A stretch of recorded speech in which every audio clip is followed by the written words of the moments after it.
So you have decided you want to buy a waterfront property in Cape Coral. It's very important that you understand there are two different types of waterfront here, and they are vastly different on what you're able to do with them.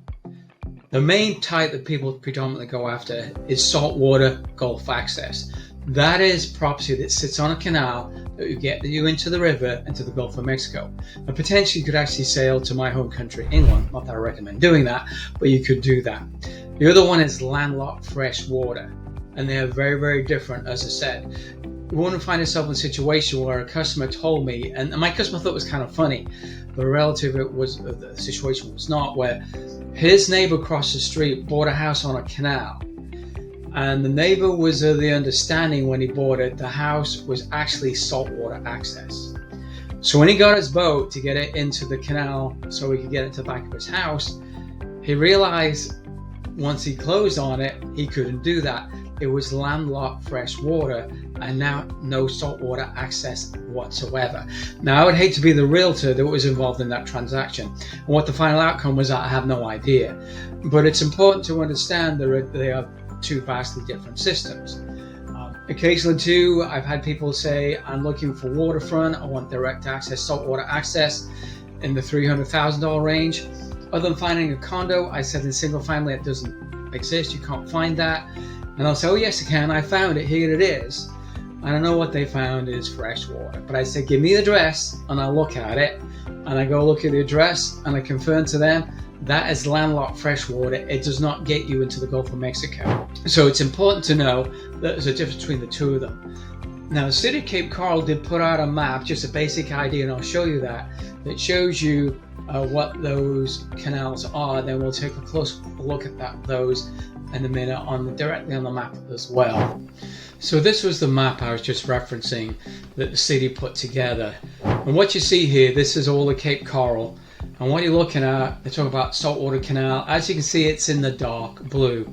So anything in the dark blue that you see on this particular map representation right here is the saltwater. The light blue, which as you can see predominantly in the middle, is the freshwater. So this is landlocked, doesn't go anywhere. There is quite a good size freshwater canal system in Cape Coral. There's actually two of them. One is south of Pine Island Road, and that area is on city water and sewer. The other one is north of Pine Island Road, and that's predominantly on well and septic, if not all of it right now, though that will change.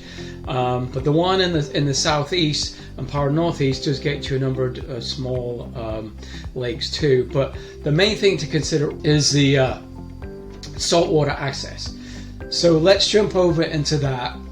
So we'll zoom off of this one and we'll go into our other one. So this is a map of Cape Coral. As I said, we're going to look at the saltwater access. So let's look at this as if from an aerial view.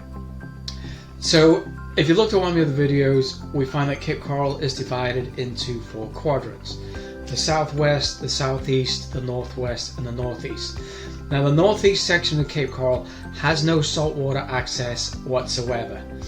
So the remaining saltwater access is going to be in the southeast part of Cape Coral, in the southwest, and also in the northwest.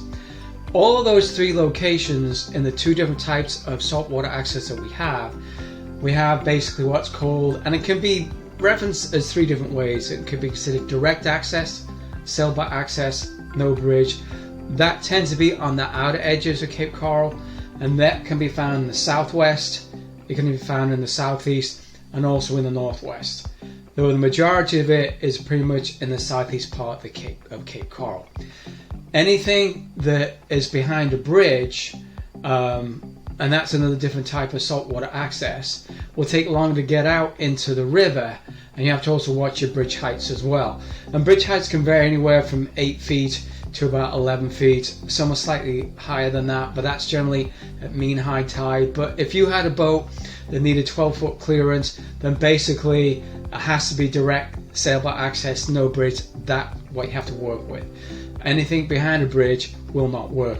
And properties often behind bridges tend to be less money because the value is in the land, and the land tends to be somewhat worth more money if it is direct access. For example, a property on the river is going to be worth more money than one that is behind a bridge, because naturally you're on the river and the view and that sort of thing right there. So let's take a look at some of the locations that we have that show us where we go for saltwater access. I'm going to focus right now, as I said, on the direct access. So I'm going to zoom in and we're going to look at a couple of different areas. We're going to look first of all in two parts of the southeast. So southeast is fairly large, and sometimes it's hard to show that on a map, but I'm going to talk about this area, and as I come down, that's going to drop down through here. So this is southeast Cape Coral, south of what we call the Midpoint Bridge. This is going to be predominantly zip code 33904. I actually live in this zip code as well.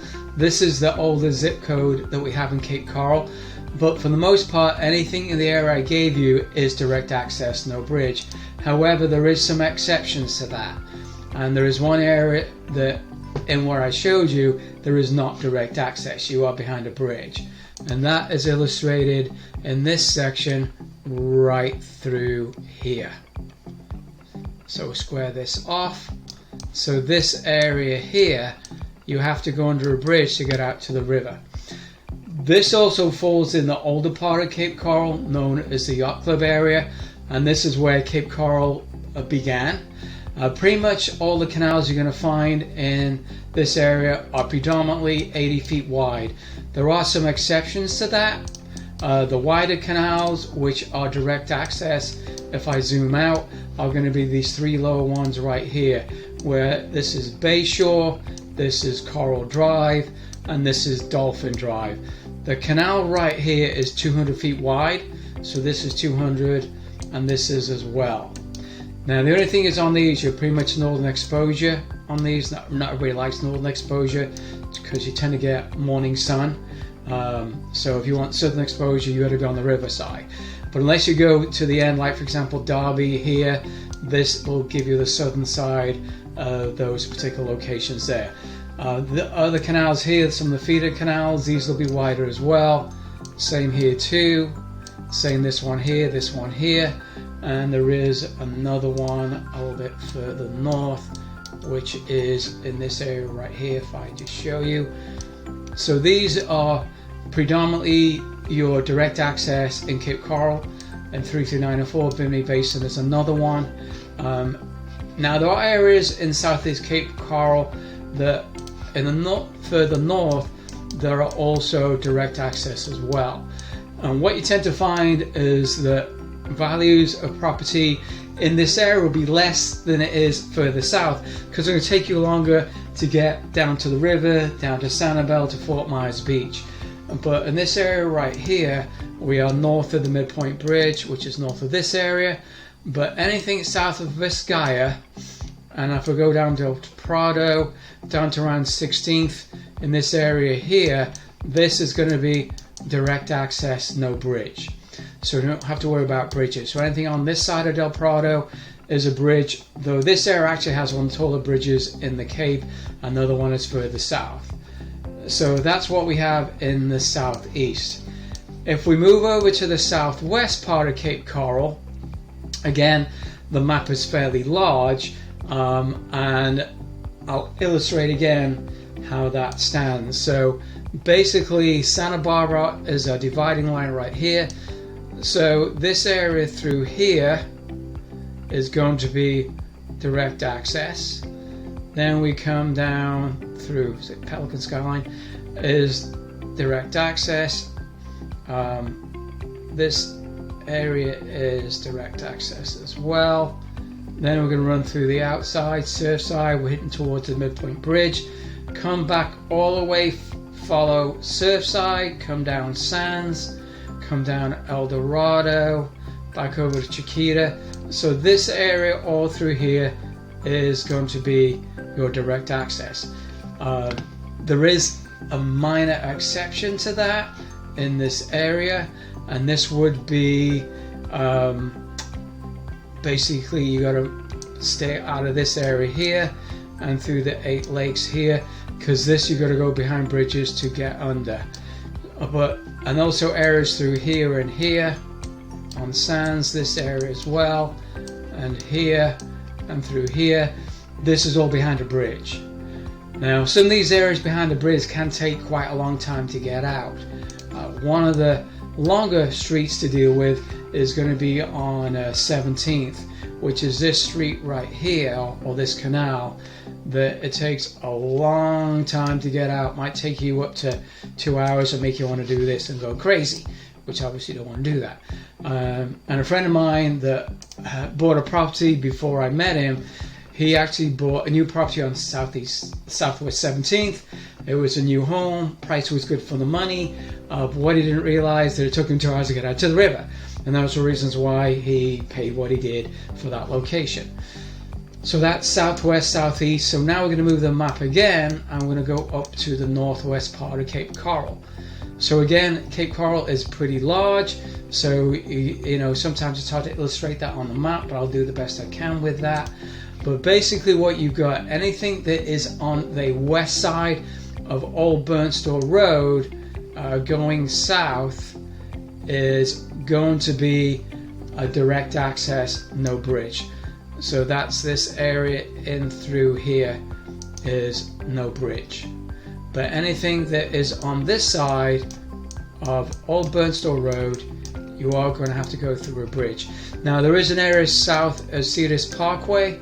There is no bridge as well, right through here. So let's see if I can zoom that up and show that a bit better so you can see that. So as it says, south of Cedars Parkway, this is Cedars. So this area here, as you can see, is direct access out. This area is part of Mount Lachey, so this is not actually considered Cape Coral, but this is still direct access. Interestingly, the lots are, the houses are generally closer together here than they are in the other areas of Cape Coral. But again, in the northwest, even though this is southwest Cape Coral, it is above Pine Island Road. So some people think this is northwest, which if I show you on this map, let me just show you where the cutoff is. So you can see right here that this cutoff, so this is southwest, this is northwest, all this area is above Pine Island Road. But again, you got to have a bridge to get out on here and also up here as well. This is part of a potential big development that is in the works. It's probably some years out. This is known as the 7 Islands because you've got 1, 2, 3, 4, 5, 6, 7 islands right here. It's going to be interesting to develop when it develops. So that pretty much summarizes your direct access within Cape Coral. And I'll give you some ideas too as to where your areas are behind a bridge. But again, as I said, just to clarify, that nothing in this area and this area down through here is going to have any saltwater access whatsoever. This is all landlocked freshwater. Now, I'd mentioned that we did have a really good freshwater canal system in the Cape, and I will show you that. This is the one in front of me right here.